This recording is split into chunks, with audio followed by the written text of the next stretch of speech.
We're going to have a talk by Marshall Toplansky, who is a professor at Chapman, professor of business management.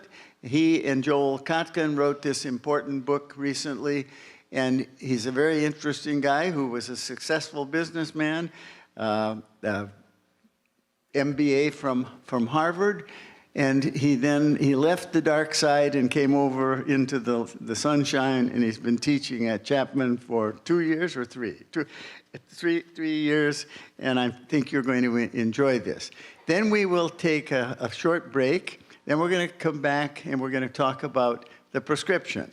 And I will put up on the screen all of the elements that we heard from our various speakers, and we're going to see whether you have any to add to it.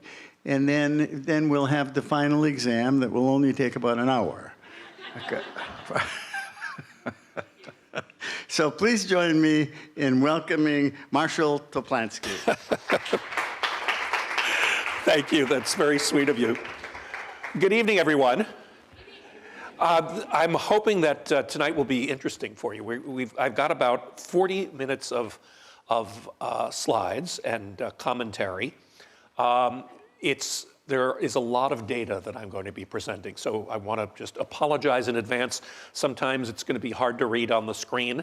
I didn't really intend to be the harbinger of doom. The story that the data tells is kind of a challenging one for the world that we're living in, especially in California, which is experiencing some challenges that actually are, while we see them across other parts of the country, are more acutely felt in California. So I would encourage you to, if you have any questions at all or something's not clear, just interrupt at will. I'm happy to make this as interactive as you would like it to be. So my goal today is to, and the goal of our study, is to understand where we are from an economy and a society in California and benchmark it to what's happening in the rest of the country. To understand one of the themes that we're experiencing is inequality of income, inequality of opportunity, and social stratification in California. And it's changing from what is kind of what California's historic role has been, which has been very much of an egalitarian opportunity area, into much more of a stratified and constrained area in those regards, to draw some similarities to other points in history, identify some of the vulnerabilities that are going to be enduring to the next generations. And by the way, it's very encouraging to see a nice diversity of age groups here. To identify what it is that we can really leverage from a strengths point of view. It's not all doom and gloom. There are, in fact, some silver linings. And how can we leverage that to be able to answer some of the problems that we're dealing with and review some of the strategies that are out there across the political spectrum. That I am completely apolitical. I'm all about, as a business guy, what works. So we're going to review a lot of the different concepts that are being bandied about as potential solutions. Some of them have greater likelihood of success than others, but I thought it would be useful to put all of that out there. By the way, we were very lucky, Joel Kotkin and I, to have generated a lot of interest for our study, and these are some of our sponsors. So before we get started, feudalism. Do we all, hopefully none of us remember feudalism firsthand as a social concept, although there are days that I kind of wonder whether whether I was there or not. But feudalism, in the Middle Ages was characterized by the concentration of property in a very few number of hands, usually the aristocracy. That picture there, anybody know what that is? If you're a French history fan, those are the three estates. The first estate is aristocracy, who is in the back. The second is the church, and the third is the bourgeoisie. A lack of upward mobility, decline of the middle class, stagnation, and poverty is widespread, and declining literacy. So we think of those as kind of medieval concepts, but in a relative sense, we're dealing with some of this today. So let's kind of dive into the data. The first is, let's take a look at the national phenomenon that we're dealing with, which is that we're seeing incomes gain at the top a lot faster than we're seeing it gain elsewhere. So these are, the red line is the top 1%, next 19, 60th, 20th percentile. You can see where the income growth has been. This is through 2015. Continues today. It's actually even more acute within the last couple of years. And income among the top percent has grown significantly faster than for other groups. This is one of the more fascinating pieces of economic trivia. It came from the House of Commons in the UK. So today, if you look at this is for the world as opposed to just the United States or the UK, about half the wealth is concentrated by and owned by the top 1%, and about half the wealth is owned by the bottom 99%. That's today. If we just take a straight line extrapolation through to 2030, really 11 years away, it's going to be the top 1% is going to own 64% of the wealth, and everybody else owns 36%. So we're in a world that's of concentrating wealth. So how does that play out? What are the big trends that we're seeing in all of the economic data and social data that we've been collecting? Well, first, job creation. And now I'm going to focus these remarks around California. So we're now focusing on the California economy, although you'll see that some of these things are being played out on a broader canvas. But in California, good paying jobs and the creation of good paying jobs is really lagging against the creation of kind of medium and low level jobs. I'll show you the numbers on that in a little bit. Incomes are becoming more unequal rather. We all know the housing story. This is not a new world. We, however, are this Los Angeles area is the second worst market in the United States for affordability. Northern San Francisco, Northern California is the worst, but we're now up there with Singapore, Hong Kong, Melbourne, or Sydney, some of the most difficult and challenging housing markets in the world from an affordability perspective. We have in California, I don't know whether it's shameful to say it, but I think about life in California here maybe 30 years ago. We would never have conceived of the notion that we have the highest poverty rate in America. We do. One of the things that it concerns us most is that the seed corn for who we need to be here in order to create the next generation of wealth for California is leaving. You'll see as I go through the data, the 35 to 44-year-old age cohort is leaving California in quite shocking numbers. As I said, from a wealth perspective, we're kind of emerging into a two-class society. And education is shockingly underperforming. Shockingly underperforming. You'll see the numbers in a sec. So let's dive in a little bit. This is an analysis of the decade from 2007 to 2016. So includes the financial crisis meltdown, but it also includes the emergence of coming out of it. We looked at every job created in America and every job created in California, classified it into high, medium, and low. And so because we have California cost of living is a little higher, our numbers sound a little off, but go with it for a second. So we had three tiers: under $30,000 a year, $30,000 to $70,000 a year, and over $70,000 and over. So we considered a medium pay job $30,000 to $70,000, where here we would probably think of it as a relatively low paying job. So we combined medium and low jobs and contrasted them with high paying jobs. And you can see what we found. In that decade, the only place in California that actually saw any growth of high-paying jobs was San Francisco, Silicon Valley area.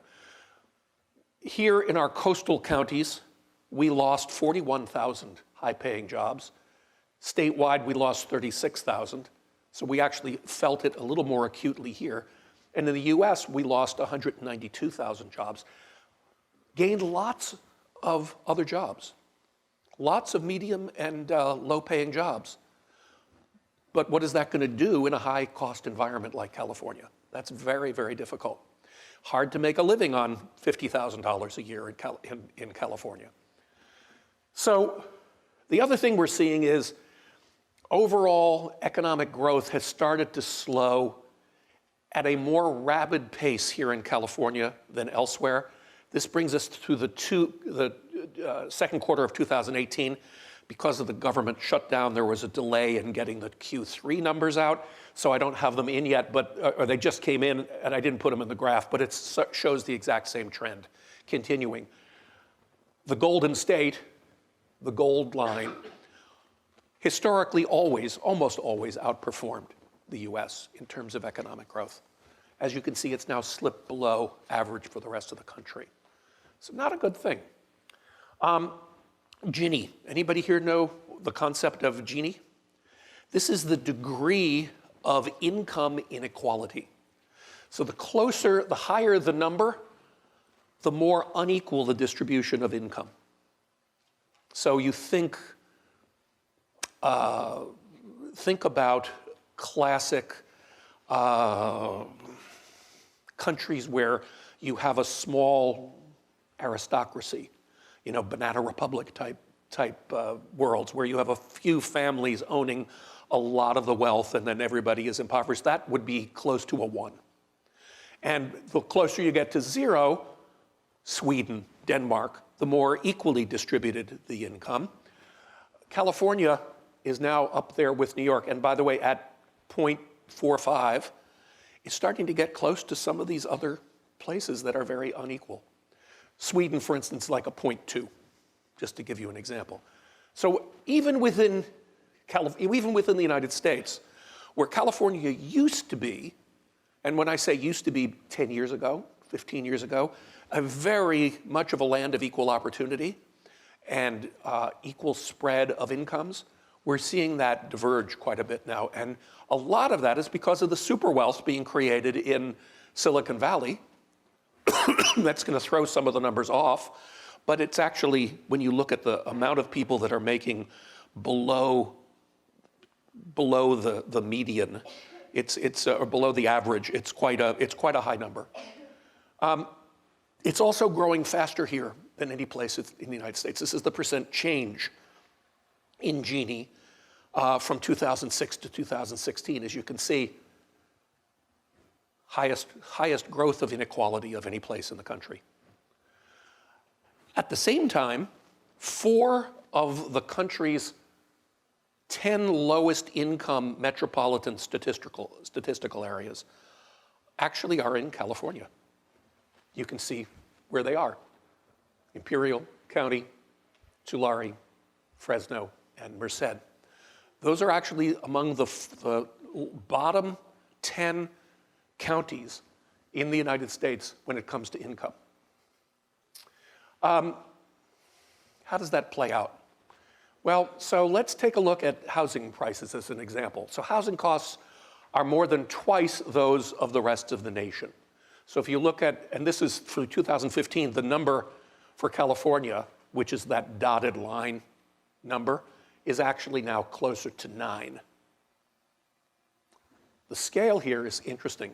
Median multiple. So we use this in demographics to figure out, well, how bad is the housing cost problem? So the median multiple is take your median income and take the median house price. What's the multiple of house price to income? In a place like Dallas, Texas, let's take that solid orange line. It's kind of inching up a little bit above 4. Dallas may be a little closer to 3.9. Typical kind of a place like that. where you have a lot of land and very little regulation, it's even lower than that. So a lot of places in the Midwest are like that, are down there. Highly restrictive markets, especially California, are significantly higher, more than double the median multiple. It's a supply problem. It's not that we're all greedy and we want to get more money for our houses. Although, frankly, what's nice is that we have one of the nicest places in the world to live in, right? Our amenities are high. And of course, when you're going to live in a place with high amenities, you're going to have higher costs, higher prices. People are going to want to move there. The demand is going to be high, but we have a big supply problem. And that's what's causing our number to go up in terms of median multiple. So are we building more homes to compensate for that? No, we're not. Look where the growth is. Raleigh, North Carolina, Nashville, Houston, Orlando. Great place to move if you want to have an inexpensive place to live. As a result, we're starting to see home ownership rates that are significantly lower than the rest of the country. And it just so happens that it hits disproportionately by ethnic group. So while you find slightly higher homeownership rates for white non-Hispanic people, Latinx and African Americans have much lower rates. So this income inequality, which is also hitting non-white groups, is translating into significantly lower homeownership rates. What does that mean? It means we're dealing with people who are going to be renters for the rest of their lives, don't have a hope of a shot of getting the American dream. That's a problem. Here's the data for California that shows you by group. By the way, total of 53.8% for the US is significantly, for California, is significantly below the US rate of homeownership of 63%. Shows you that disparity, and by ethnic group. Whoops, hold on a sec. And homeownership rates have dropped at almost twice the national rate for 25 to 34-year-old people. So getting in on the ground floor of the escalator, how many people here own a home? How many people have owned a home for more than 10 years? 20 years? You're wealthy by the rest of the United States world. It was the California dream, right? If you're coming in and your child is not being helped by you to get on the escalator of housing increases, you're going to be in with this group where you're going to see significantly lower rates of home ownership. Why is that a problem? What do you have to shoot for? Right? California was always about opportunity. It was always about building something interesting, new, innovative, doing things that people haven't tried before. Well, why be here if you can't get a piece of that? That's the concern that we have. By the way, these are different markets in California, different metro markets. You can see that about 35% of all home mortgages require the bank of mom or the bank of dad to be able to complete, versus 26% nationally.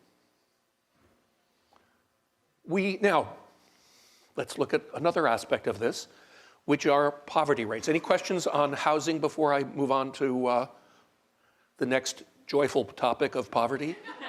Okay, so California has the highest cost of living adjusted poverty rate in the nation. 21% roughly. 21% of your neighbors are living below the poverty line when you adjust it for the cost of living.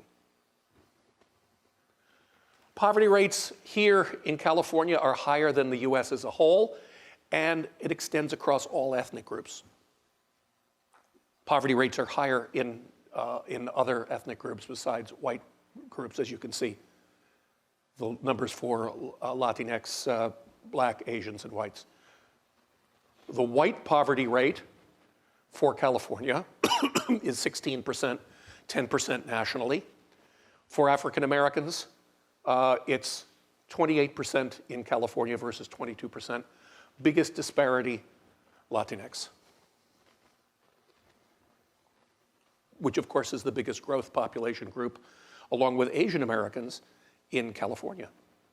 So, okay, what is it? So these are all statistics that the government collects. What we wanted to find out was, what is life really like for the regular person? Like, I don't experience poverty in my life. I'm not a rich man, but I'm not poor either, and I don't feel that sense of grinding poverty that somebody would if they're homeless, right? So I talk to a lot of people and I say, what is life like for you? So we did something that nobody has done before. We took the entire population of California and we said, let's do a segmentation study. Let's segment them by how much they make, whether they live in inland or coastal counties where the cost of living is different. What's their life stage? Are they retired? Are they young families just starting out? What about kids in the household? We took all of that data and we created 8 faces, 8 personas of California. It's not meant to cover every person in California, but the main groups of people, probably about 90% of the population, is covered under these 8 faces. And what we said was, how do they live every month? How do people get by? What do you really have in your pocket after taxes are taken out and kind of the necessary living expenses of life? This is what we call discretionary income. Do people have discretionary income?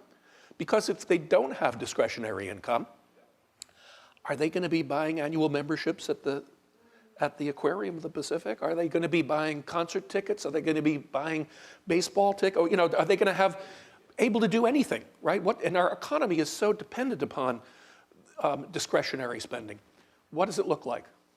Okay, eye chart test number 1. So here's on the left where it says persona. These are our 8 different personas. So we have upper management professionals. They're in the 99th percentile, top percentile of earnings. They make more than $500,000 a year. They're senior executives or entrepreneurs or professionals. Typically 2 kids in the house. Do they own a rent? They own. Do they live coastal or inland? Doesn't matter. $500,000 kind of gets you whatever you want. And at the end of the month, how much money do they have left? And at the end of a typical month? Answer is about 78, not the end of a month, the end of a year. They have they were able to put $78,000 away. Great, 1%. So we're talking about a state that has 35 million people in it, so what's 1%? About 350,000 people. If you're in that 350, God bless you, you're doing great. Now let's look at the top 5%, $230,000 a year income. Sounds pretty good, right? You're going to have a couple of kids. You're going to live probably, in order to get the opportunity to make that amount of money, you're more likely to live in a coastal community than in a coastal county than in an inland county, because that's where higher paying jobs are. You're underwater. When you look at all the things, and we'll see it in a second, all the categories of spending, net, you are underwater by about $1,500 a year on $230,000 a year. That's taxes, that's housing costs, that's education costs, telecommunications costs, your car, all of these kinds of costs taken out, which are kind of like, you're not going to live without this, right? You must have to have that. Nobody's living that way anymore. This is what real life is like. You're underwater at $230,000 a year, and it just gets worse as you go down the road. As you can see, there's only one group that's actually making positive income. Who is that? That's my students that just got their MBA from a place like Chapman University. which of course their parents were very happy to pay for. No, but they actually have quite a bit of student debt coming out, as I'm being a little facetious. But they're sharing housing with their friends. They may be sharing cars with their friends. They're making their successful professional early stage jobs. They're making $75,000 a year, but they're able to save all of that, even with the extra beer money. They're able to be ahead of the game because they don't have children to pay for. They don't have houses to pay for. They don't have anything other than student loans to pay for, which conveniently are stretched out enough so that you can afford to live. So other than that, you're underwater, including retirees. So what do you do when you have negative discretionary income? Yeah. So that's not net worth. That's not net worth. That's cash. That's income, right? Living income, yeah. Yeah, and retirees, we're retired, we own our home. With the owning of the home factored in there. It is. There's about, House payment is, you paid off your mortgage? Yeah. Yeah. So you're one of the lucky ones. Most seniors have a senior household has a monthly household housing cost of somewhere between $2,200 a month to $2,500 a month. did I mention pre-proposition 13? Well, imagine what it would be like if Proposition 13 were gone and your taxes were $30,000 a year as opposed to $1,000 a month, right? Yeah. So yeah, no, but but a lot of renters, a lot of retirees have become renters now because they've wanted to tap into their home equity in order to be able to have cash to live, and so they now have rental costs that they have to deal with. So not everybody is as fortunate as you are to be able to have that cost. And again, this is not net worth, right? If you hit it great in the stock market and didn't get wiped out in the 2007 financial crisis, you're great, right? So there you go. How do we deal with that fact that we're underwater every month? We increase our debt, right? This is what's happening with non-mortgage debt. Average household has $15,000. This is California-wide, has $15,000 in credit card debt, in essence, not counting car debt and things like that. How many people have over $15,000 in credit card debt? How many people have under $15,000 in credit card debt? Okay, so there you go. The other way, so let me just point out a couple of things. What happens if you make $47,000 a year and you work at McDonald's? What happens if you have a job, a service job that doesn't pay very much? Look at how much money you're underwater every year, right? And that's, people who are poor find ways, right? If you need childcare, you're going to tap into the informal, abuela network to be able to take care of your kid, right? You're not going to spend retail prices for nurseries for your kids. So that's even with this kind of with those expenses discounted. What do you do if you're in that situation? Well, the answer is you double up on housing. We have the most severe overcrowding rates in the United States. Overcrowding defined as more than 3 families living in a home. Hawaii happens to outstrip us, oddly enough, a more expensive housing market. Here's what it looks like across cities. LA has a 4.5% of the households have 3 or more people living in them per room. Think about that for a second, per room. So you're talking about lots and lots of people, especially if they're kids. This is a very, very difficult problem to solve. We think about homelessness, people living out of their cars, but overcrowding is just it's a big problem. So what's happening? People are moving. The net domestic migration is that we lost 140,000 people in 2017. I don't have the 2018 numbers yet. From California, all age groups. that's a lot of people on a 3.5. It seems like a big number to me. I don't know if it feels that way. More importantly, you can see that that number is accelerating. That is not a healthy thing. And so this is what, if you look at the projections of what the population is going to look like, and you just straight line it, you can see, yeah, sorry. So I understood that, I mean, Go back. I'd seen that statistic about Yeah. migration, but yet our population is still growing. Yes. So let me tell you about that. And I was actually just about to get to that point. So there's 3 ways that we change population in a place. We get more people coming in from the country, called domestic migration, or in this case, out migration. We have birth versus death net, right? So that's 0 basically for California. And we have international migration, people coming in from outside the country. California's numbers are actually up because of international migration. You'll see that number in just a minute. So that's what's keeping California afloat from a demographic growth perspective, is that the bucket is leaking more slowly than it's being refilled with international immigrants. And by the way, this is not like a Trump thing.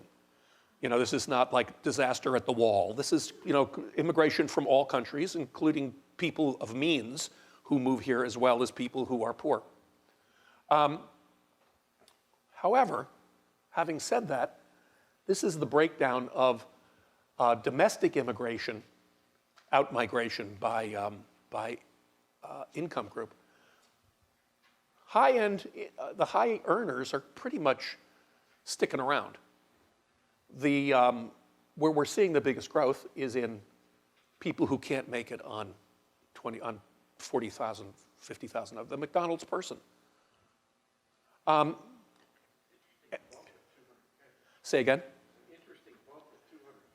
Yeah, no, the 200K issue is a taxation question, right? So what we're finding with people at that end are leaving or going, wait a minute, I'm wealthy, I just hit it big in my Google stock options, right? And now I got to give all this money back to the government. I'm moving to Las Vegas, right? So that's what we're seeing there. This is probably the most disturbing chart in all of the charts that I have, and that is that we're losing that seed corn group. You get to the point where you're having children and you want to start a family, you're leaving. Well, that's really a tough punch to absorb as a society, because those are the people that are going to be your next generation of wealth developers. Now looking at the other elements of population growth, here's birth rates. Our birth rate in Los Angeles, about 4%, but of course across the United States, it's pretty much replacement only. And then if you look at international migration, which I believe I have in a further slide, I may have edited it out. For California, it balances out. Questions on demography? Let's look at the wealth side of things. So this is a number that I found just astounding as I did the research for it. So I looked at 5 companies: Facebook, Apple, Amazon, Microsoft, and Google. And I said, okay, how much net equity value, net market cap, not book value, but market cap, do they represent? They represent about $4 trillion a year, $4 trillion in 2018, just like about a year ago. It's about the same now. That number grew by $2.7 trillion in the last 5 years. Now, what's the gross domestic product of the United States? Anybody know? 22, just about 22.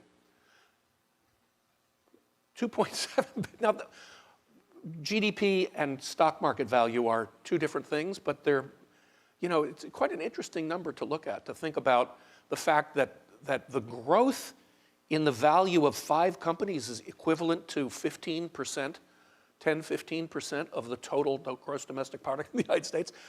That seems to me to be concentration of wealth, right? And if you look back in history, if you go back to the 1950s, you go back to the 1800s even, rarely have we ever seen that kind of concentration. Before 1929, before the big stock market crash of 1929, we actually didn't even see it then. It was just earlier in the 20th century that we saw that kind of concentration. Different companies, obviously, since Google and Facebook weren't around then.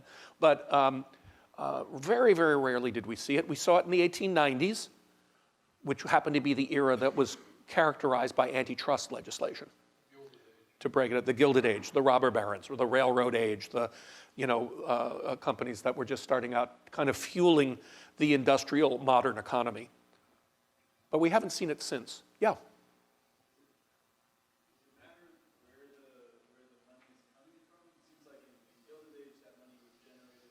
Here.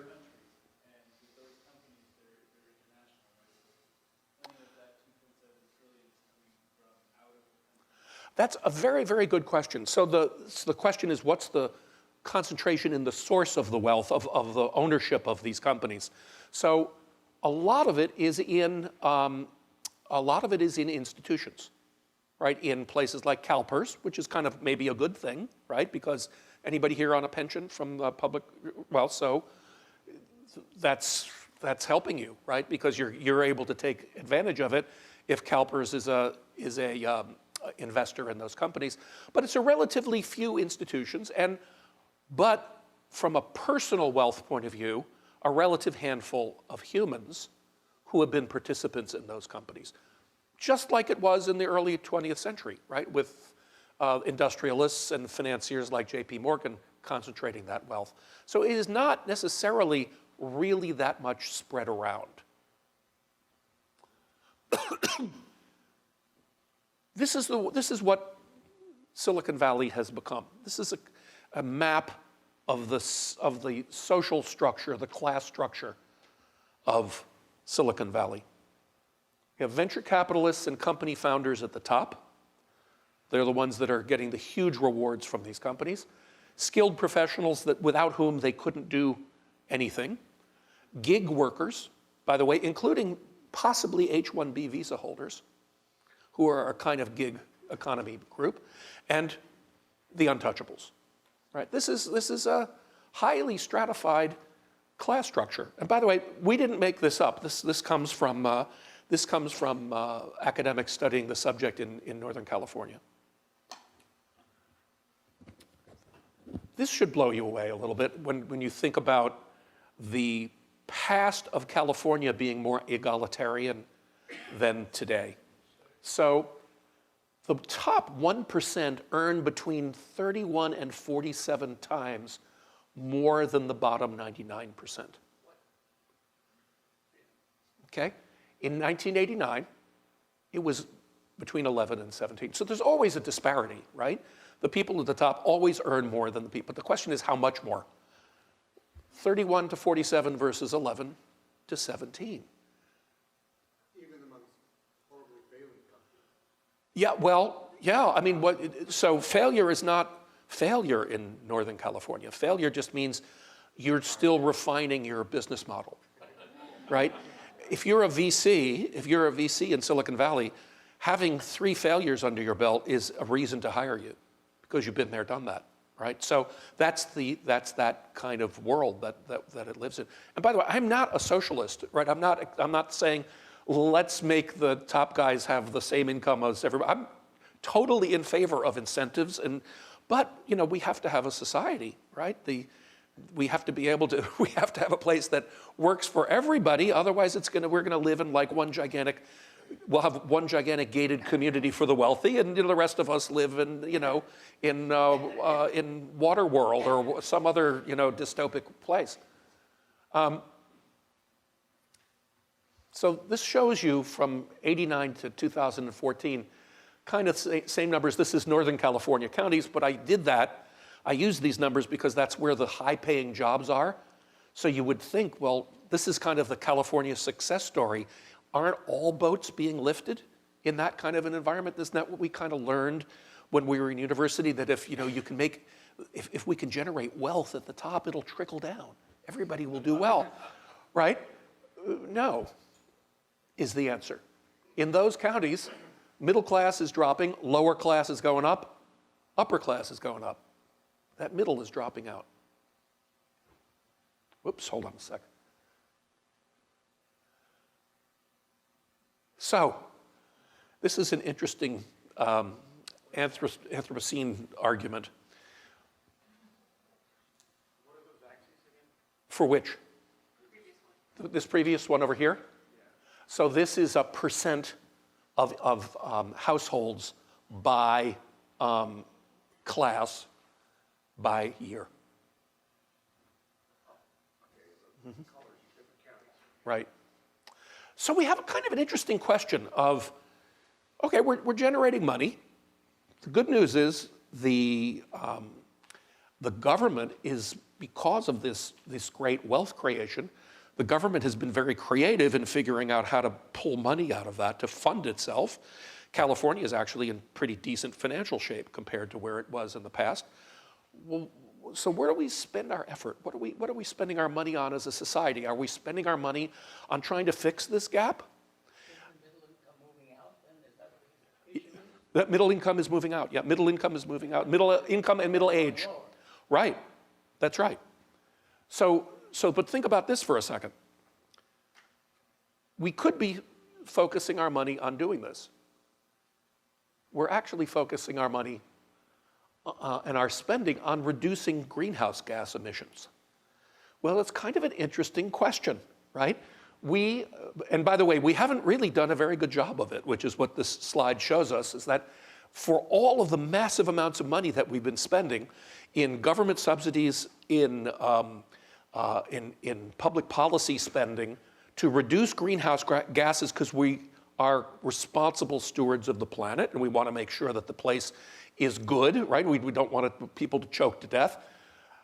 We've been making this a big priority, and yet actually we're 40th among all states in reducing per capita CO2 emissions from 2007 to 2015, after having spent massive amounts of money against it and not spending money to try to make life a little better for everybody else. I just thought that was an interesting perspective. Not that I'm saying, hey, let's turn the switch on so that we have lots of polluting factories and dirt in our air and in our water. We obviously don't want that, but it does give us a sense of how our priorities are working out for everybody. There's a population bias in there, though. Yes. Nobody lives in Alaska. A lot of people live in California. So.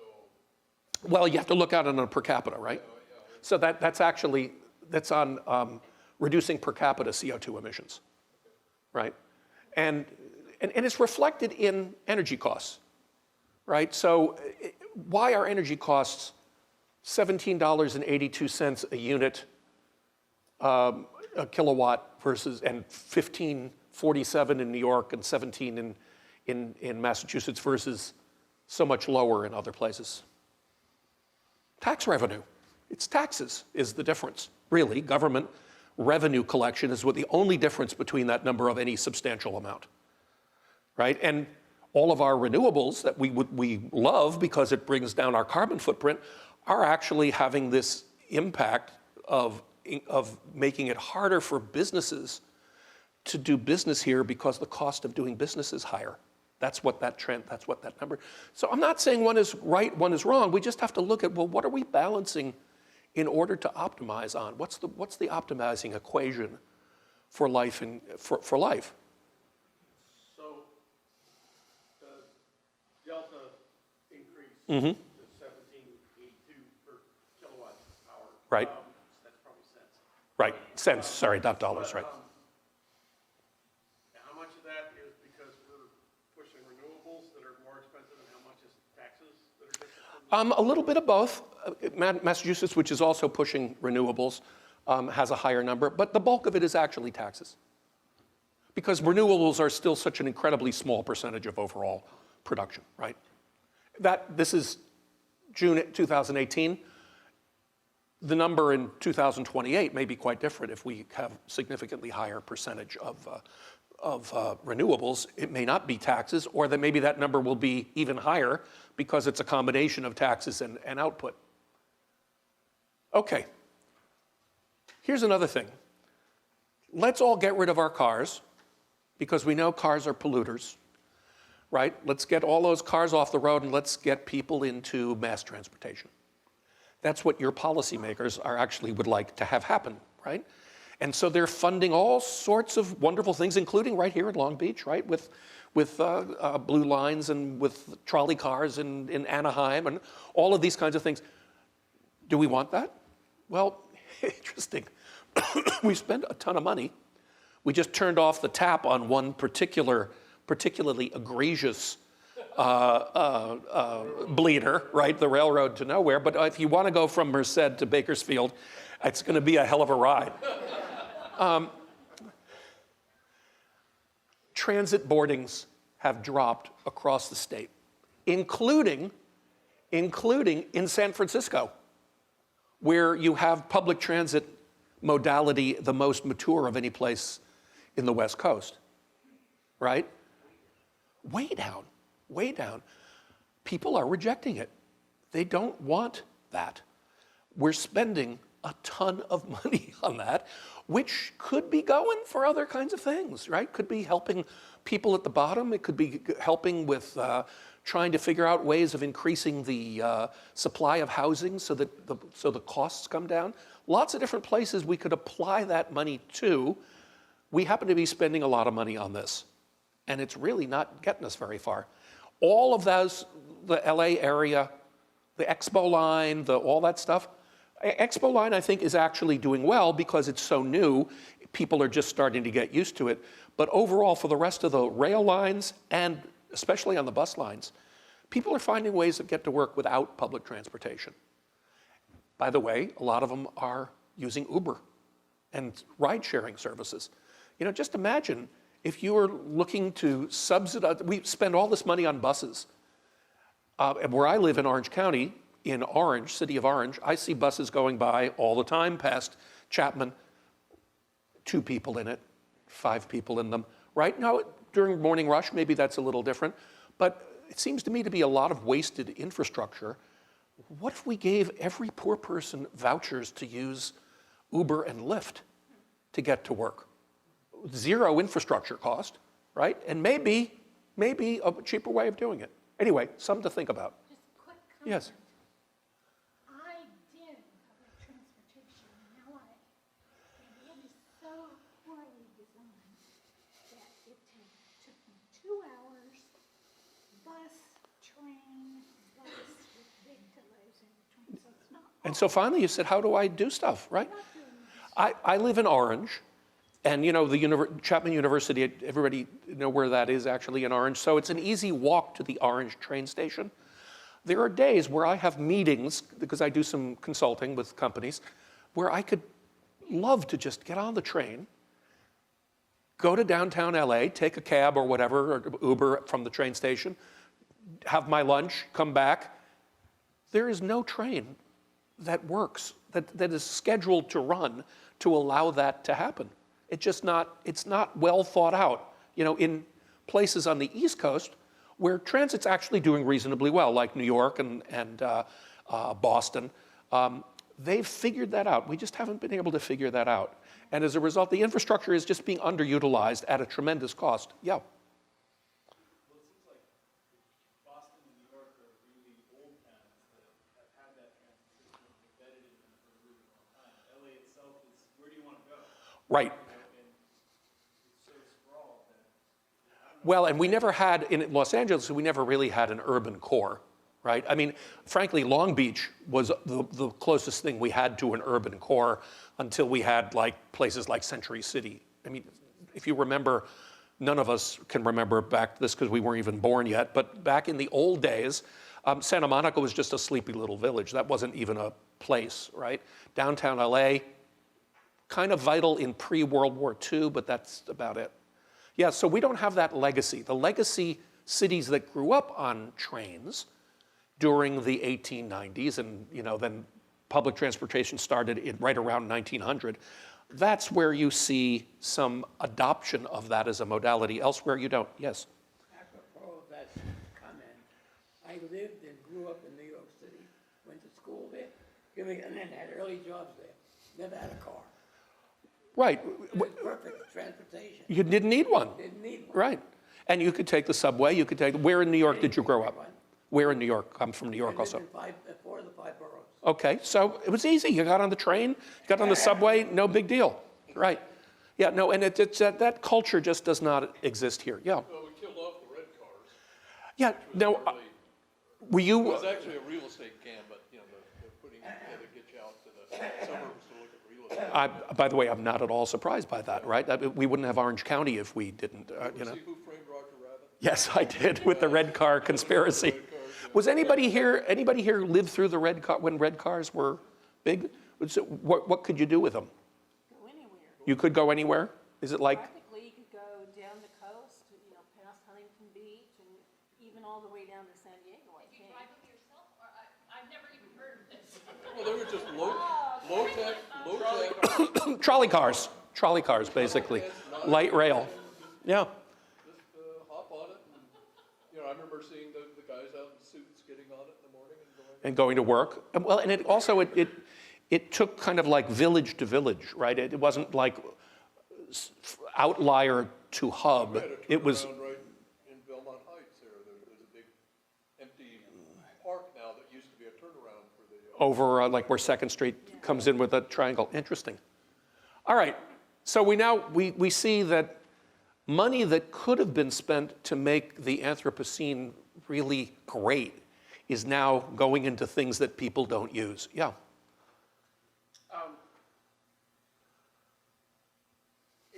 These are going down, but is there a tipping point or a threshold where things work well enough, people will start riding, like maybe with a express trains instead of every train stopping at every station? Right. Is there anything like that? Are there solutions that are possible? Actually, there are. Not just possible, but. Yeah. Well, the problem. So let's talk about that. So, on the downside, when you get below a certain threshold of operating utilization, you're in a death spiral, right? Nothing's going to happen. So what would take it up the other way? 2 things: lower the fares, right, which is a huge issue. Your concept about express track, anybody here take the blue line into, it's the blue line, right, that goes into downtown? They never built it with enough lines. You need a minimum of 3, ideally 4 tracks in order to be able to have a system that allows you to have express trains. Kind of hard to go through 150 stops between here and Union Station, right? So and is that fixable? It's fixable, physically fixable, but it's going to take a lot of money to do that because you've got right-of-ways that have to increase. You have lots and lots of construction cost, right? It's a tough one and hard to justify in a low utilization environment.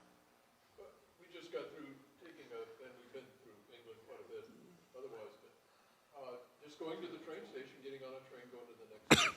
Just going to no planning, just walk in. There's always one within a half hour or so. Yeah. Going somewhere in the circuits. And England has its problems, but getting around isn't one of them. Right. Well, and they grew up. Go right for lunch, get back. Right. Well, and the country grew up in that. The whole country grew up in that industrial era, and it's right. They invented the train. So, I don't think it's likely. Yeah. Do you have an overlay that shows use of public transportation and gas prices? Because I think that if they went up to $5 or $6 a gallon, you see that. So in other words, As the price of gas goes up, the utilization of public transportation will also. So let's call that demand elasticity, price elasticity of demand, or substitute elasticity of demand. People have done that study, but I don't think that it's actually generated accurate data. Because in order for that to work, it has to be viewed as a direct substitute. And I think that people have a different calculus in their mind when it comes to car operating costs versus fares on trains. Because the fare on a train is a fee that you pay, right? That you know, okay, this is my cost of getting from point A to point B. gas is not your only cost, right? You have other elements that go into that equation. So I'm not sure that it's a one-for-one substitute. And oddly enough, we've seen gas prices go up substantially, and this is still happening.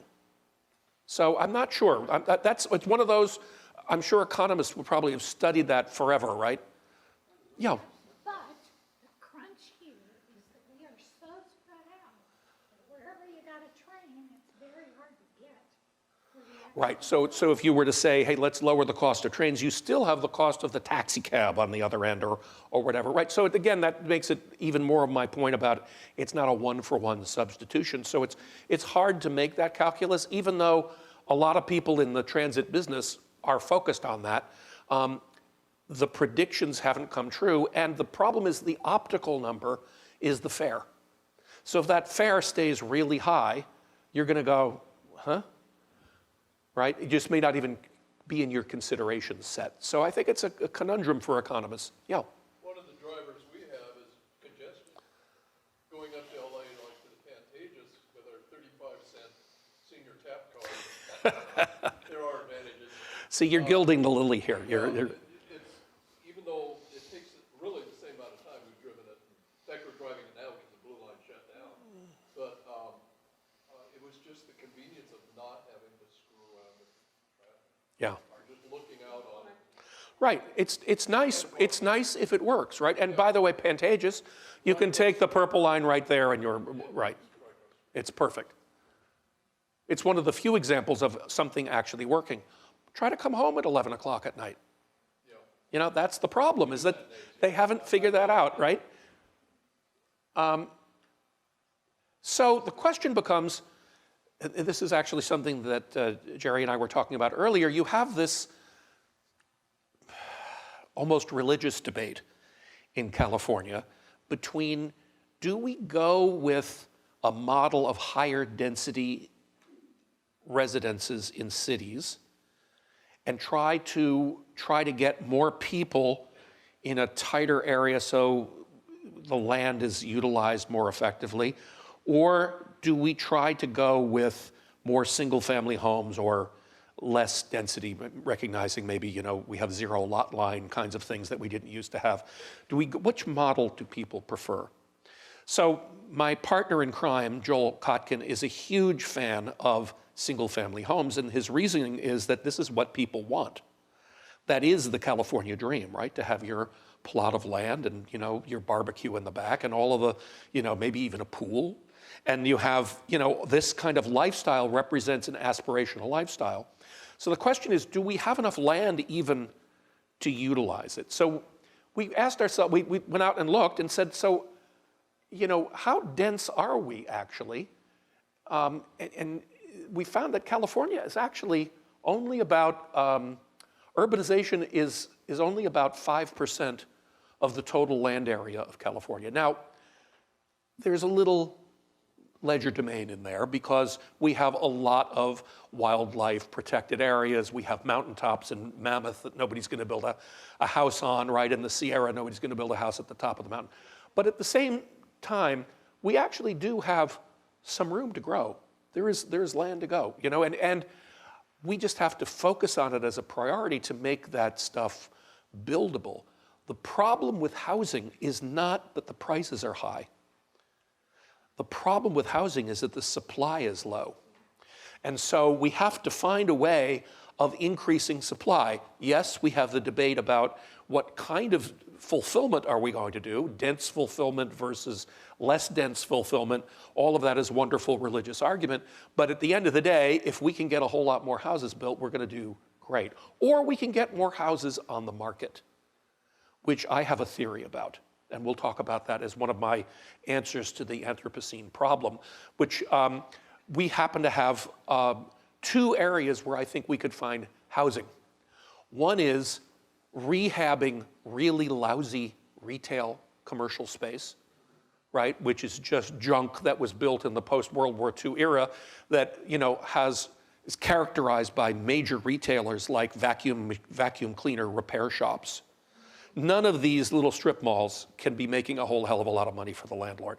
So it seems to me that if we had a little incentive and creativity, we'd be able to create some interesting villages that don't exist today out of rehabbed commercial space. And the other is many of you, and by the way, me too, which are seniors who are living in their homes because you paid it off. I don't want to go get a $2,000 mortgage, right? What if I could say all of your capital gain, if you're over 65 on your primary house, all of it is tax-free?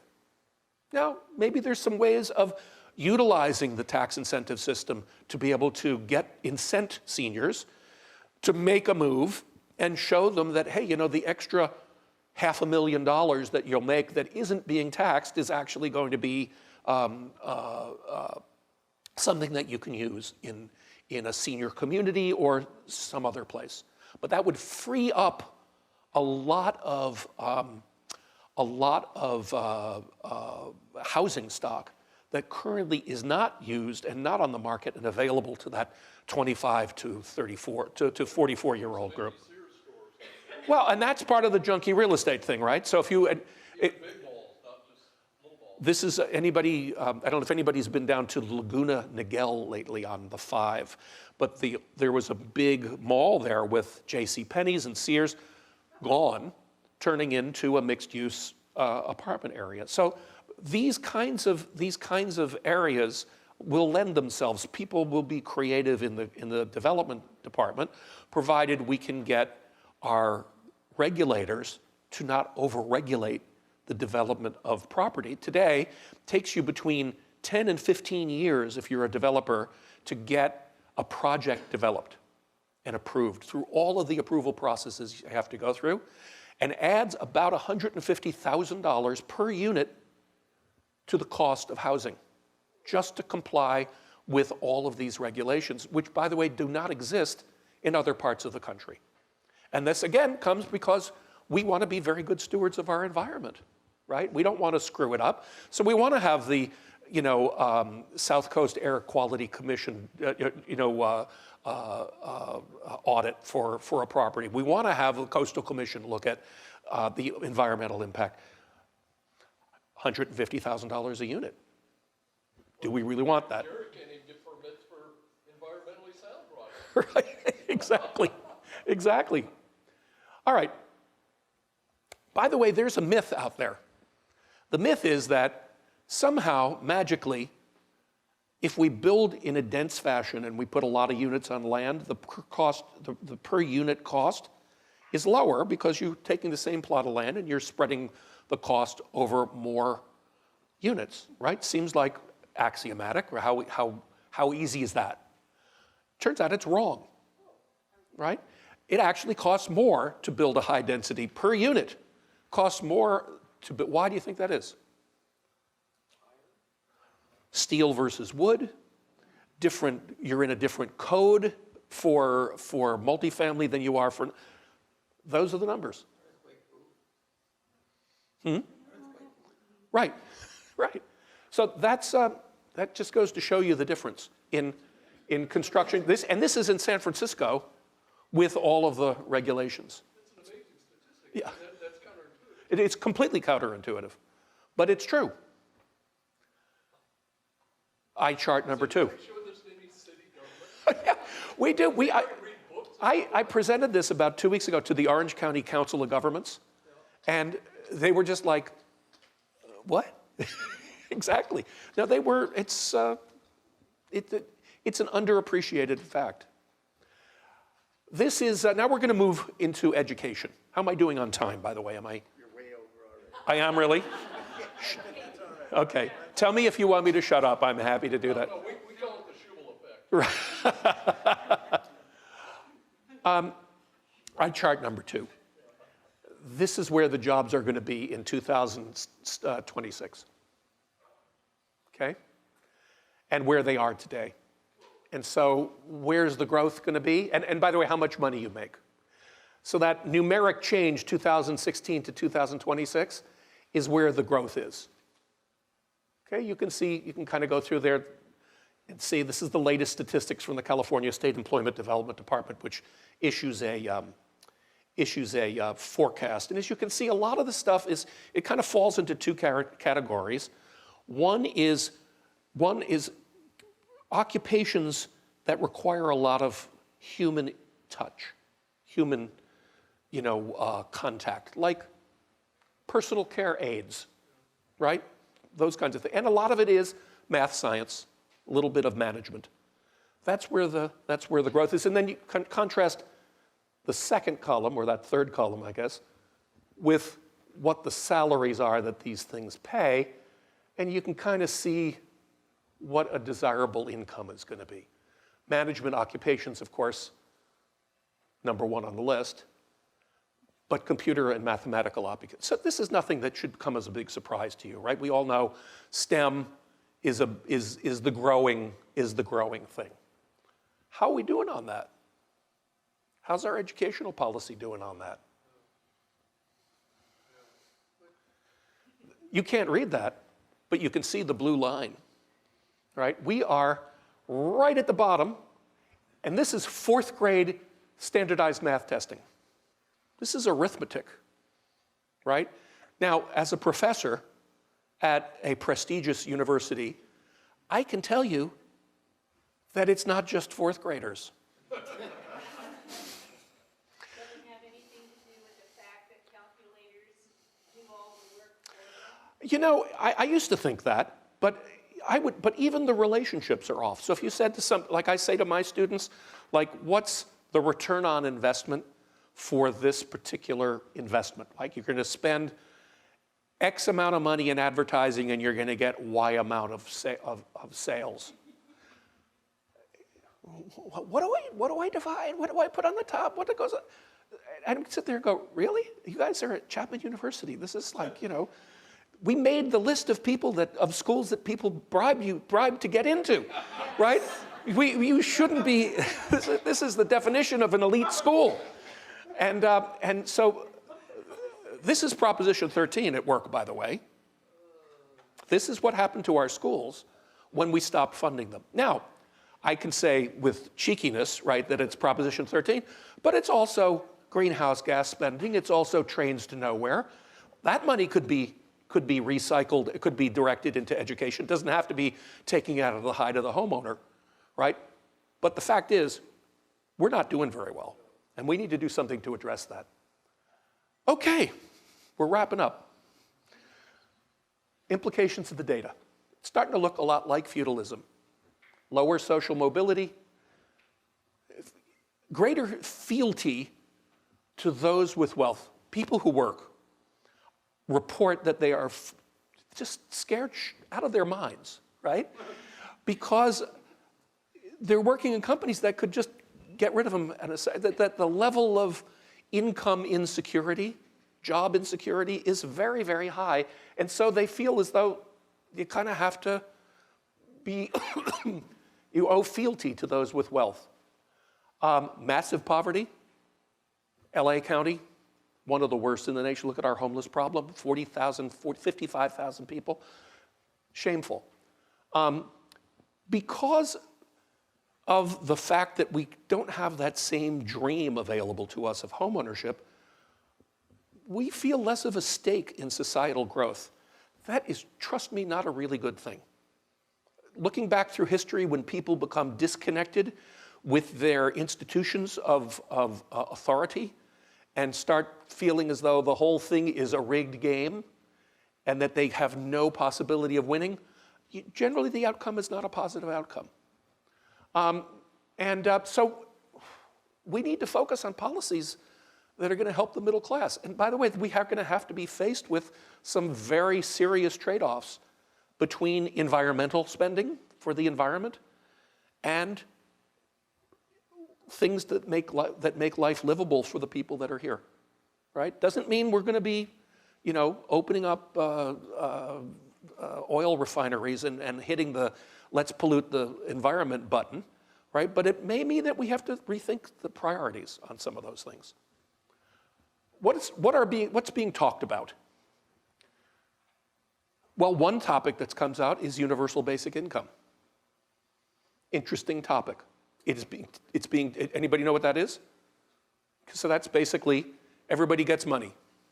Here's your allowance, right? And so, by the way, this is a serious concept being discussed by tech executives, by the progressive wing of the Democratic Party. Let's just put everybody on welfare, basically. Another thing that is out is let's increase inheritance taxes. Okay, you can make your money. We don't want to get rid of the incentives in a capitalistic system, but don't plan on passing that on. Let's bring back inheritance taxes. The third one is what I just mentioned, seniors being given an incentive to move out of their home to be able to increase the housing stock. Tax incentives for business formations in opportunity zones, already happening, right? Let's find places that need the investment, lower costs relative to where we're at, move them there. Stronger antitrust enforcement. We're already seeing a little bit of that. Even in an administration which you would think would not be prone toward antitrust, we're starting to see noises about that and actions happening. Well, because what happens is that, well, by the way, that's really the right question. Does it even help, right? Does breaking up big companies really disperse the wealth more? I'm not sure. But in fact, it may be a positive way of increasing profits for those companies by making them easier to manage. So there's no sense that it's the right thing. But everybody's looking back at the last time we had this concentration of wealth, 1890s. And so Sherman Antitrust Act, 1898, Clayton Antitrust Act, 1906, I think. You've been studying your history, good. Right, well, and so, by the way, there's a lot of similarities between the current administration and Teddy Roosevelt. There's the just recent book out on that by our local historian, Doris Kearns Goodwin, that really makes that point. Yeah? Wasn't a lot of the antitrust legislation written to break the big companies up so there was more fair competing with each other? Mm-hmm. If you have one company creating it for everybody, then no competition. Right, well, and then should it become a utility, right? Which is one of the outcomes of that world was, like for internet service provision, as an example. Good deal of policy debate around, is that just a utility that we're just kind of calling competitive environment, or should we just call it a utility and regulate it and regulate the price down? So these are the debates. I personally don't happen to believe that because I think there's a lot of innovation left in telecommunications that would put a damper on. But it is a part of the policy debate. Allowing more middle-class housing in suburban areas, that's my partner's solution, which is to try to increase the footprint and encouraging dispersion of jobs and people to more affordable parts of the state, kind of the opportunity zones aspect. People are seriously toying with the idea of that as a solution to the homeless problem. Let's create opportunities for homeless people in places like Fort Irwin, California, out toward Barstow, thank you, and build communities there. In essence, export our visible homeless problem and try to build economic opportunity. Again, I'm not wedded to these things. I'm just giving you a list of the stuff that people are talking about. Anyway, so that's my story. I'm sticking to it. Any further questions? Thank you. Okay, remember at the start of the course, we said we were going to develop a prescription that would be advice for things that California could do to make this a better Anthropocene. So Californians could thrive in the Anthropocene. And so this is a draft, and we're going to go through it. We've invited every speaker to give 3 ideas to put into this prescription. They're all there, and then there are some that came out of other discussions. And I think if any of you think that you have an idea for something that we should add, you can mention it tonight, but you then also should email it to Adina or me or Linda, so we will have it. So, first of all, let's see. I want to thank the cartoon that was given to me, I think it was last week. I think it says a lot. Much of it's relevant to California when Marshall talked about us spending so much on the environment. That's also a fallacy. We spend the money to stop things from happening, and that has to change. Thomas Edison said, vision without execution is hallucination. We have a lot of hallucination in California. We have wonderful visions that we articulate, and then we don't execute them. This is an article that was in last week's Science magazine, and it's about deep sea mining. You know, many of the rare earths and other elements that are required for our cell phones and other things in telecommunications are running out on land. Some of them are found now only in China. It's really disruptive to the landscape to mine these things, and they are found in abundance on the seafloor, mostly in manganese nodules. And up until now, we have never been able to get permission to mine these or to even do any test. And last week, it was reported in Science magazine that finally there was permission to do a test. Carefully, a small area, and there was an outcry by some groups, but Cindy Vandover, who's an old friend, she's a wonderful, distinguished scientist at Duke University, and her comment was, I say, bravo, we can't get answers until we start doing stuff. You've heard that in the last 4 weeks in California. We can't get answers until we start doing stuff. We will never be able to figure out about aquaculture unless we have a farm in the ocean and start to do stuff. The permitting process allows you to set the very highest standards. The monitoring requirements allow you to monitor, see if you're in compliance, and if you're not in compliance, you can throw the buggers out.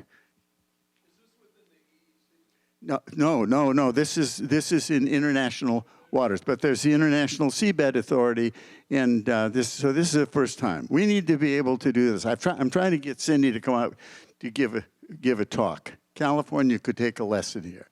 We need to do stuff. So the preamble to our list of our prescription is that the Anthropocene is the most recent geologic epoch, the one in which humans for the first time are having a major impact on climate and many earth processes and phenomena at a global level. We've had impacts at regional levels for a long time, but this is the first time at the global level. California has experienced all of these challenges and has the intellectual, environmental, and technological resources to convert them into opportunities. The following prescription was developed by speakers and students, that's all of you, in the most recent Aquarium of the Pacific Aquatic Academy to develop a prescription for California and Californians to thrive in the Anthropocene. And I thank Kim for helping reformat and put these into different categories. So these are social well-being and education. Number one, change the Anthropocene narrative from one of gloom and doom to one of hope, of creativity and innovation, of the integration of technology and nature to create a good Anthropocene. So while you were kind of a downer, you also gave hope. And I think it's like Joseph Campbell's Power of Myth, where you have to drag people down into the depths of despair, and then a hero comes along and brings you out. And in the Anthropocene, the hero has to be all of us working together. Lower the barriers to entry into the good life in California, particularly the cost of housing and making a public investment in affordable housing. Move the next generation of people into leadership roles faster, perhaps by eliminating capital gains and income taxes on the sale of primary residence of people 65 and over. Does that sound familiar? Increase funding for K-12 education. You had a slide of the performance, and the spending on K-12 education in California, it ranks anywhere from 20 to 46 out of 50 states, and you can find any number anywhere in between. Broaden access to science and technology education to everyone in California, so California can become the world center of excellence in environmental innovation in the Anthropocene. So there are some typos in this. Government and regulation. Relax permitting and red tape without lowering environmental standards. It is possible. Other states do it. We have the idea that if the longer you drag out the process, that somehow you're showing that we have the highest standards in the world. It's nonsense. There has to be a way to get to yes or to no without compromising standards. Reform government by proposition. It's a terrible way to govern. The only way you can change a proposition is through another proposition. The governor can't change it. The legislature can't change it. This model was taken from Switzerland, and in Switzerland, there might be 1 or 2 propositions a year, and in California, it's a big business. You buy it. Now, we as an aquarium, we've benefited at least from one of those. Anthony liked that, I think, but it's a terrible way to run a government. Provide incentives for people to move into towns and cities to control sprawl and conserve more space for nature. Joel wouldn't like that one, but he's not here, okay? Invest in putting more nature into our cities. This one was Peter Karivas, and I think it's a very good recommendation. This government and regulation also. Invest in smart infrastructure, transportation, electricity, water, that includes real-time data and predictive modeling. We desperately are going to need better water infrastructure, and it hasn't been talked about, but it's interesting in transportation, we're not going to have subways, but we maybe could have above-ground monorails and some of the other things that are being talked about to get people to Dodger Stadium and out to where the new football stadium is going to be. We should think creatively about that. Strengthen and diversify the connections between science and policy in California. I've said this before.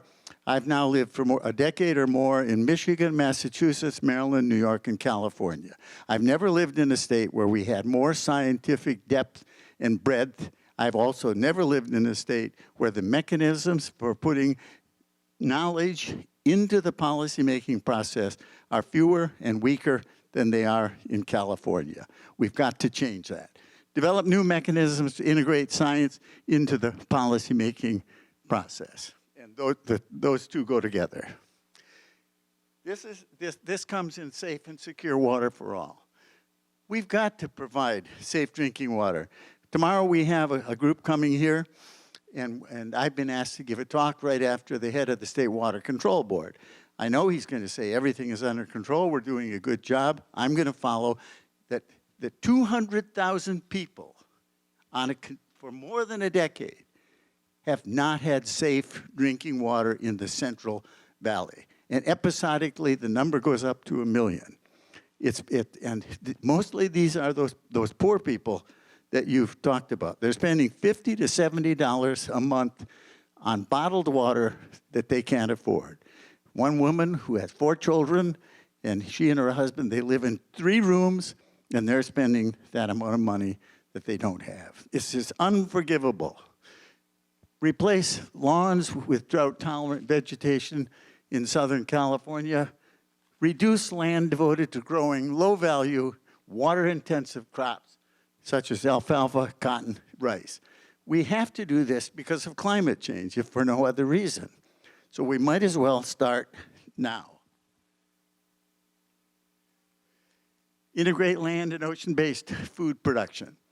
We should develop an integrated program of sustainable agriculture and marine aquaculture as a national food production model. California has an opportunity no other state has. We're the #1 agricultural economy in the country, twice #2 Iowa, 3 times #3 Texas, but we have 0 in offshore aquaculture except for shellfish, and we need to do something. We need to develop and articulate a vision for food production that includes marine aquaculture. Then we need to be able to execute it. Develop a clear, consistent pathway to obtain permits for marine aquaculture. We haven't had a permit for shellfish aquaculture in more than 20 years in California. We've never had a permit for finfish aquaculture in California, in state waters. And we've never had one for finfish in the EEZ, in the exclusive economic zone. This country is the largest importer of seafood in the world. We import 91% of our seafood. Last year it had a trade deficit of $15 billion. It doesn't bother us that we're the largest importer of seafood in the world, and much of it is harvested or caught under unknown environmental and human rights conditions. And we have the highest standards in this country for the environment and for human rights. We ought to do some stuff.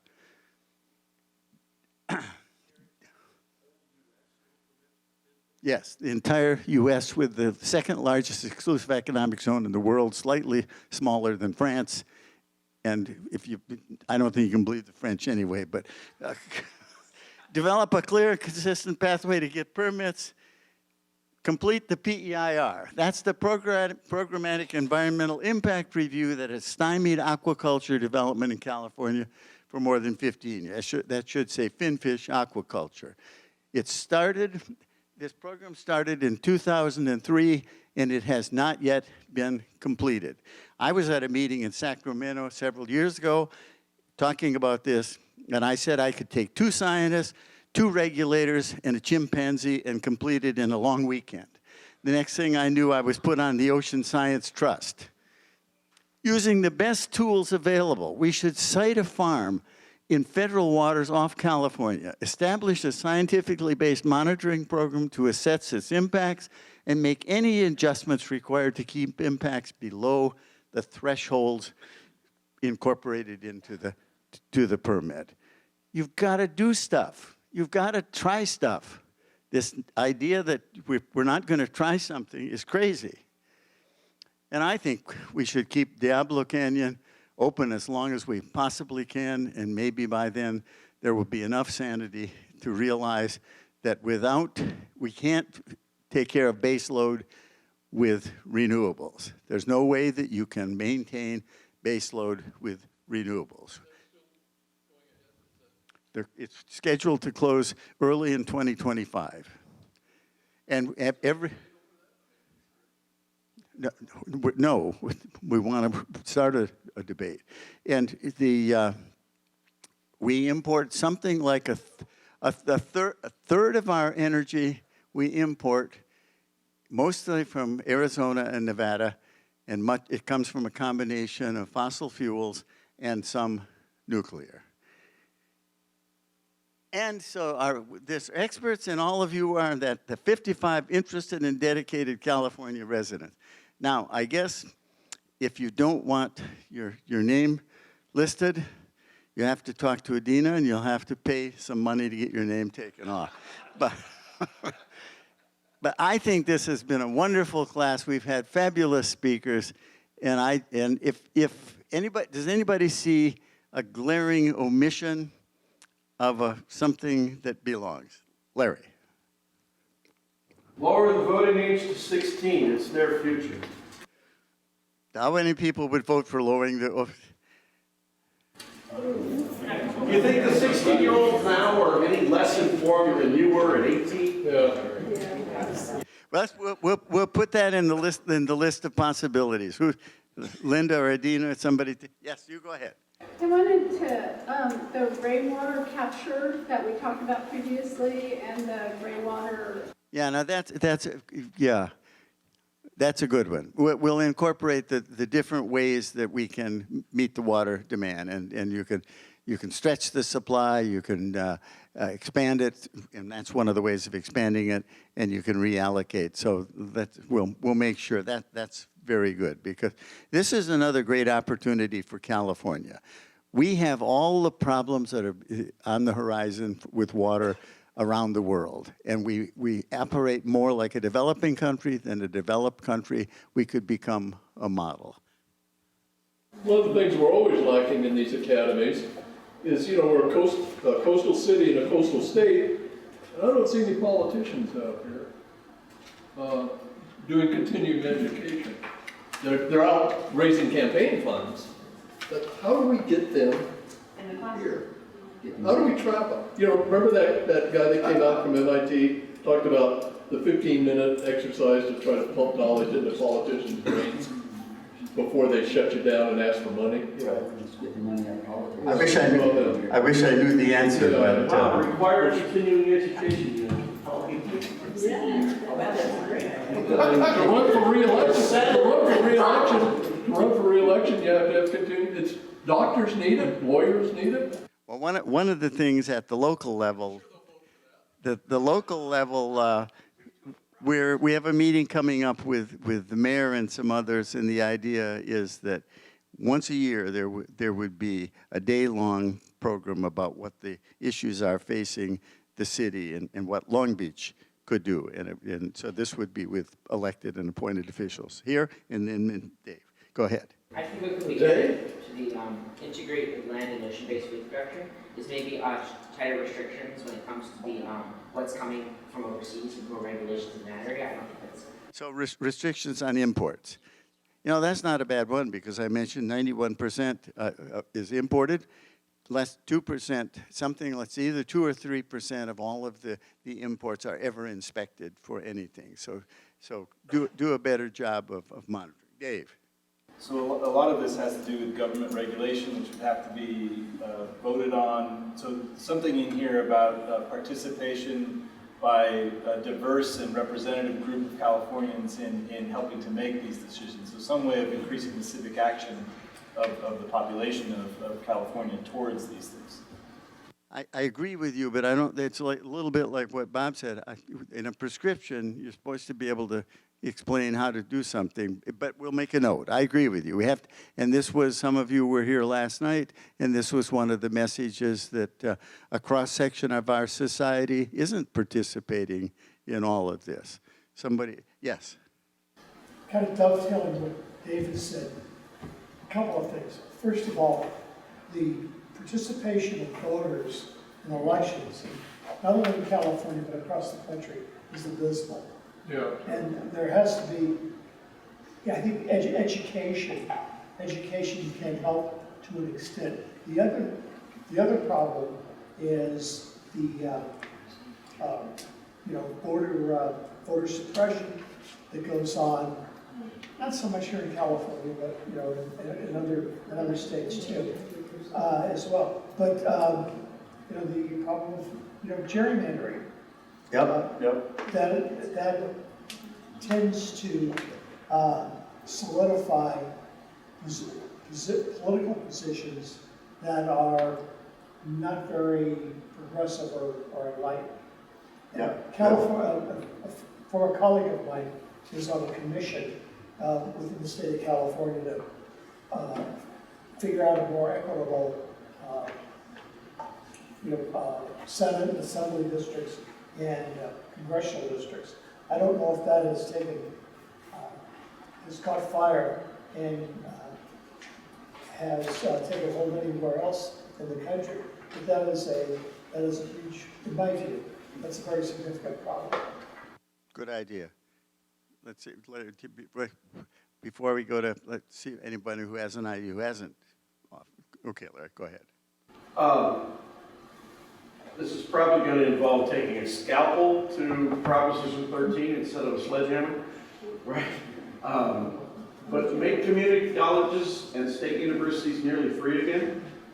That's going to change. I mean, that's, when I came to California, that's what I looked at, and I said, that place is going to be amazing. Was that education. The weather was cool, but that struck me when I moved to California. I don't ever remember that. You know, I went to City College and State College, and I don't ever remember costs.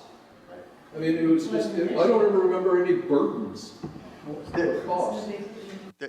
We heard last night the speaker wanted community colleges to be free, and not only to young people, but to anybody who wanted to go back and retrain and build their skill sets. We'll get that. Yes, go ahead. You. I was just going to mention, you mentioned proposition reform, but it would be just great if they, if the vetting process was different for the propositions that do get on the ballot before they even get to the voters. And the other thing is, like, couldn't there be some sort of performance evaluation of how well the activity that the proposition supported did, like a annual performance review that everybody gets in their job, I mean, something like it'd have to be, the proposition would have to be renewed after a couple of years or something. Well, they tried sunset provisions, but, Yeah. they never. Yeah. Good. Marshall, do you have anything to say about? Just saying about this whole proposition reform thing and direct democracy from these kinds of propositions. It came about because people didn't have any confidence that the politicians that represent them are going to do the right thing.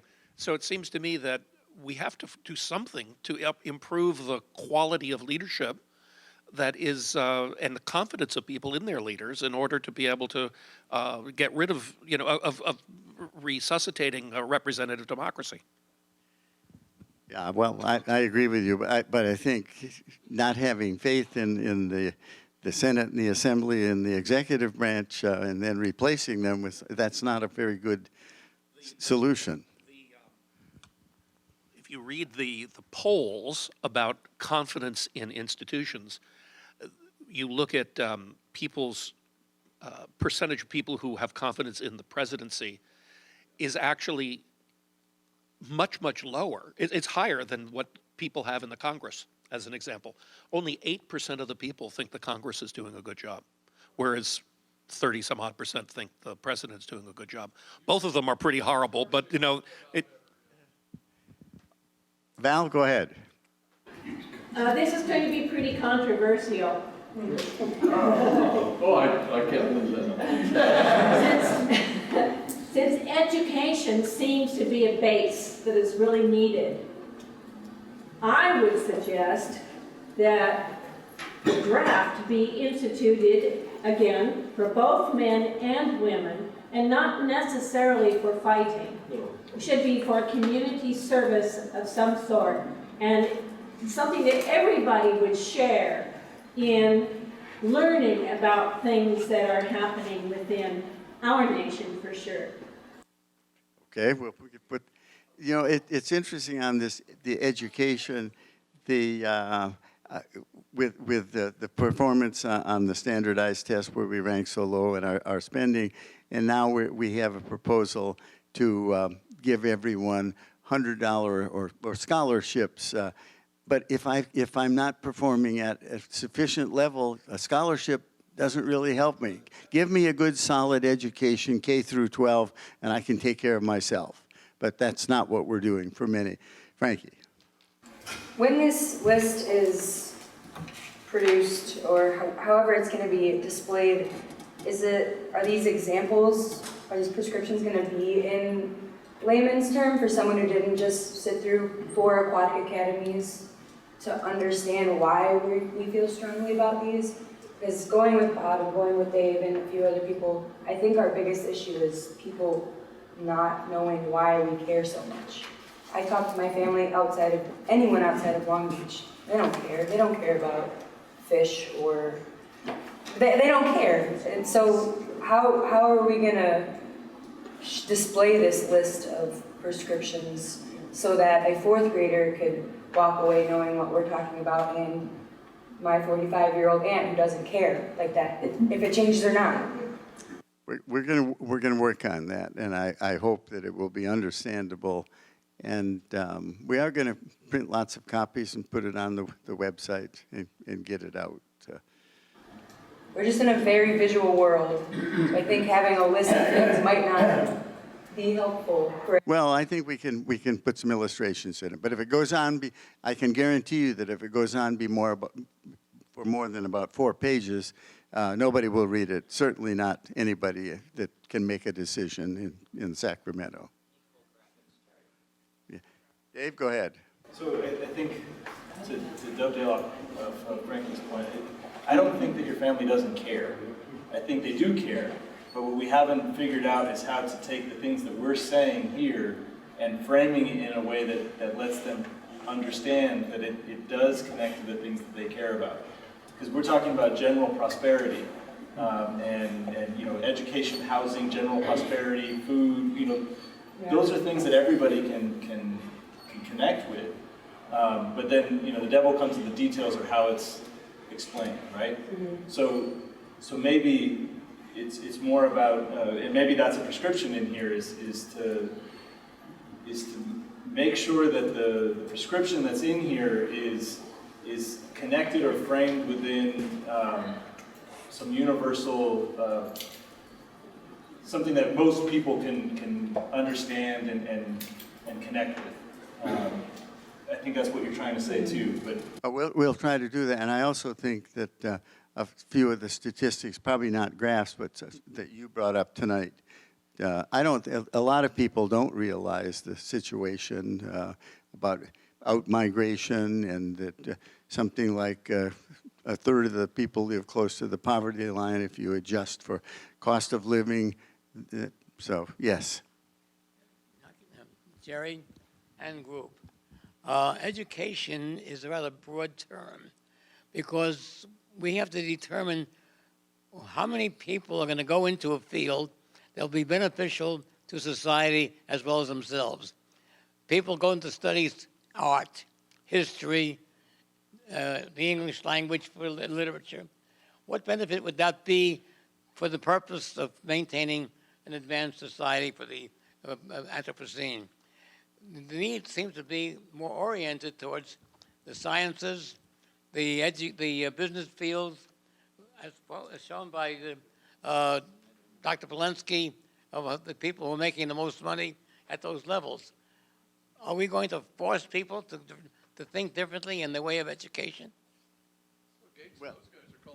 Well, I think the arts and the humanities are what make us so special, and that's why this aquarium focuses on art to connect people emotionally to the environment, and then we talk about science. Well, I think it's time. Well, you get the last word. Go ahead. Well, I'm speaking for people, my peers, people my age. I'm 40 years old, and there's a few of us here, but what I find a big problem with amongst my peers is a lot of my peers are really knowledgeable about all this and passionate, but even when finding other job opportunities, they're not looking for environmental companies or you know, trying to go into these sort of fields.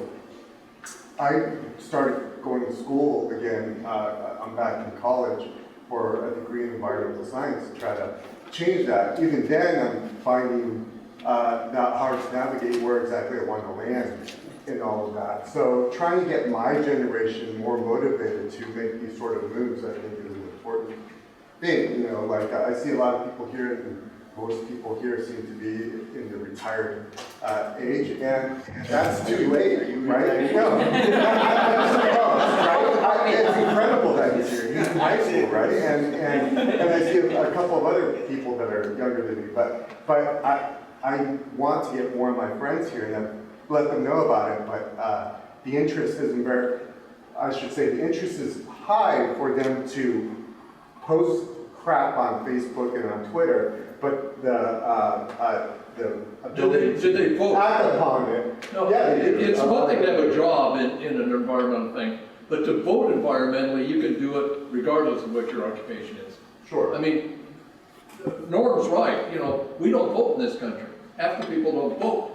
And the people, and the haters tend to vote. You vote with your wallet too, right? So, Yeah, but I see we got to wrap this up. Go ahead. Yeah, just one comment. The young people in our family costing more. are pedaling so fast on the treadmill that they don't have time to learn what goes in the recycle bin. Yeah, I mean, it's really hard because they're just so maxed out.